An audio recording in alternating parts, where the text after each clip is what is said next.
कुछ अखबार होते हैं जो छप के बिकते हैं, आजकल तो बिकने के बाद छप रहे हैं अखबार। जितने भी लोग यहाँ पर बैठे हैं मैं ये जानता हूँ कि इनमें से कोई ऐसा नहीं है जो बिकने के बाद छपता हो। आज जो खबर मैं आपको दिखाने जा रहा हूँ, देखने से तो वो खबर आपको बड़ी ही सामान्य लगेगी, पर वो खबर सामान्य ना होकर बहुत महत्वपूर्ण भी है, खास तौर से लोकतंत्र के लिए। जो दौर इस समय आ गया है और जैसे आरोप आक्षेप आमतौर पर पत्रकारों पर लग रहे हैं, मुझे तो लगता है कि कोई ब्लैकमेलर्स डे मनाना चाहिए और तमाम पत्रकारों को ये ठप्पा दे दिया गया है, जो लिख दिया गया है। मतलब आप ऐसी रिपोर्टिंग कर रहे हैं, आप बात कर रहे हैं, समाज की बात कर रहे हैं, जनता की बात कर रहे हैं और आपको पकड़कर जेल में डाल दिया जाता है। प्रशासन अगर नहीं सुन रहा है तो पत्रकार आवाज को उठाते हैं समाज की। तो एक वर्ग के लिए तो ये आवाज उठा रहे होते हैं, वहीं दूसरे वर्ग के लिए बुराई के साधन बन रहे होते हैं। लोकतंत्र का चौथा स्तंभ, जो कि बाकी तीनों स्तंभों के ऊपर निगरानी बनाए रखता है, उसके पास बहुत सीमित अधिकार होते हैं, पर उसके बावजूद भी बाकी के तीन स्तंभों के ऊपर वो निगरानी बनाए रखता है।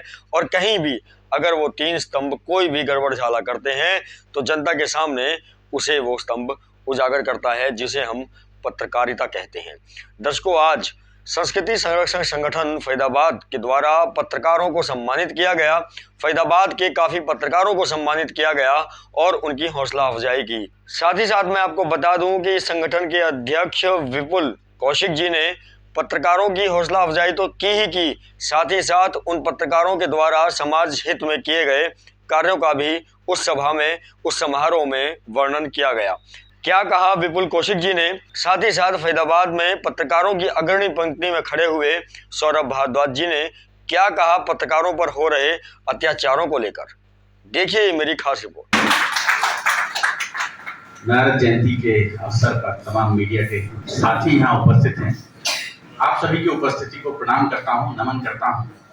और बात नारद जी की हो रही है, लेकिन जयंती नारद जी की मन रही है, लेकिन जो दौर इस समय आ गया है और जैसे आरोप आक्षेप आमतौर पर पत्रकारों पर लग रहे हैं, मुझे तो लगता है कि कोई ब्लैकमेलर्स डे मनाना चाहिए और तमाम पत्रकारों को ये ठप्पा दे दिया गया है, जो लिख दिया गया है। मतलब आप ऐसी रिपोर्टिंग कर रहे हैं, आप बात कर रहे हैं, समाज की बात कर रहे हैं, जनता की बात कर रहे हैं और आपको पकड़कर जेलों में डाल दिया जाता है। ये हमारी पीड़ा है, आज के इस दौर की पीड़ा है। जो करनाल में हो रहा है वो सबने देखा, और अभी थोड़े दिन पहले जो फरीदाबाद में हुआ, मेरे साथ हुआ, इसलिए पीड़ा नहीं है। पीड़ा इसलिए भी है क्योंकि तमाम साथी लगातार फील्ड में काम करते हैं, लगातार सत्य का संधान करते हैं, लेकिन उन पर तरह तरह के आक्षेप लगते हैं। और सोशल मीडिया पर लग रहे हो ऐसा नहीं है, इससे पहले इलेक्ट्रॉनिक मीडिया के जो साथी काम कर रहे हैं उन पर भी इस तरह के आक्षेप लगते रहे। उससे पहले प्रिंट में जो लोग काम कर रहे हैं उन पर भी इस तरह के आक्षेप लगते रहे। ये एक ऐसा दौर है जिस दौर में लगातार पत्रकारिता मजबूत हो रही है, लेकिन बहुत सारे, जैसा बाकी जी कह रहे थे कि तीन खंबे ज्यादा मजबूत हो गए हैं और आर्थिक और सामाजिक रूप से, लेकिन वो जो तीन खंबे हैं वो कहीं ना कहीं इस चौथे खंबे के अस्तित्व को नकारने की कोशिश करते हैं। हालांकि जनता पुलिस और फायर ब्रिगेड से भी पहले मीडिया को आमंत्रित करती है, उन्हें फोन करती है, बताती है अपने दुख दर्द को। यही पीड़ा है, इसी पीड़ा पर बाकी जी बोल रहा हूं मैं आज। ये जो पत्रकारों की जो पीड़ा है, वो पीड़ा ये है कि ये जो तीन खंबे हैं ये मानने को तैयार नहीं हो रहे कि ये चौथा खंबा भी ठीक काम कर रहा है। लोकतंत्र को टिकाए रखने में इसका भी कोई महत्वपूर्ण योगदान है। बस यही पीड़ा है। बहुत बहुत धन्यवाद। आपका इस नारद जयंती पर पहुंचने पर यहाँ पर आपका हार्दिक स्वागत करता हूँ, हार्दिक अभिनंदन करता हूँ, जो आप अपने कीमती समय से निकाल करके यहाँ आए हो।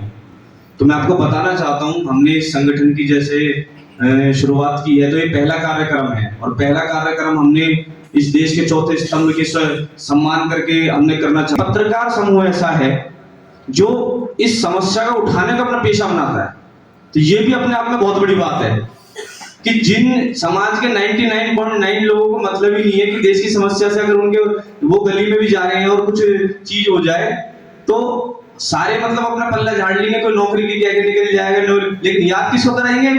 पत्रकार को। सबसे पहले प्रशासन अगर नहीं सुन रहा है तो पत्रकार तो सबसे पहले याद किया जाता है।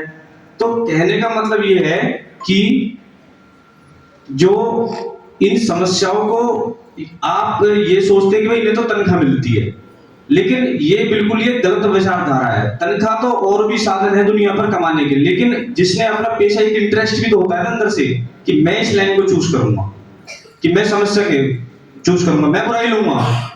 क्योंकि जब ये आवाज को उठाते हैं समाज की, तो एक वर्ग के लिए तो ये आवाज उठा रहे होते हैं, वहीं दूसरे वर्ग के लिए बुराई के साधन बन रहे होते हैं।